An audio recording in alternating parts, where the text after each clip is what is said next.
તો આ તરફ ખેડામાં બેફામ ખનન માફિયાઓએ 200 વીઘાથી પણ વધુ ગૌચર ખોદી નાખી છે. નાખતા સ્થાનિકોમાં ભારે રોષ જોવા મળી રહ્યો છે.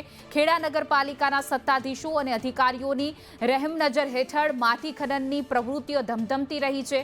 ત્યારે ગેરકાયદે માટી ખનન મામલે કડક તપાસ કરી તેની સામે સંકળાયેલા ભૂમાફિયા અધિકારી અને રાજનેતાઓ વિરુદ્ધ ફોજદારી ગુનો દાખલ કરવા માંગ ઉઠી છે.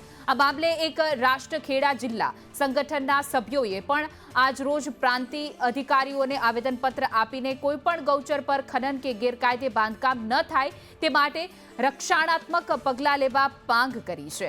જેમાં ખેડા પ્રાંત અધિકારીએ પણ કડક તપાસ અને કાર્યવાહી કરવાનું આશ્વાસન આપ્યું છે. ખેડા પરસાતજ દેદરડા અને વિઠ્ઠલપુરા આ ગામોને અડીને જે ગોચર જમીન આવેલી છે, છેલ્લા 2-3 મહિનાથી તેનું ખનન ચાલુ છે. ત્યાં વરસાદ ચાલુ છે ત્યાં સુધી તેનું ખનન અટક્યું નહોતું અને એ ખનન થઈ જવા છતાં હજી સુધી જે લોકોએ આ કૃત્ય કર્યું છે એની ઉપર કોઈ કાયદેસરની કાર્યવાહી નહીં થઈ. જે પણ ગૌચર જમીનમાંથી જે માટી ખનન થયું, આટલો સમય થઈ ગયો છતાં પણ હજુ એના પર કોઈ પણ જાતની કાર્યવાહી નહીં, મીડિયામાં આવવા છતાં પણ કોઈ કાર્યવાહી નહીં. તો આના માટે હવે શું કરવું જોઈએ? તો હવે આવેદનપત્ર માટે આવ્યા છે.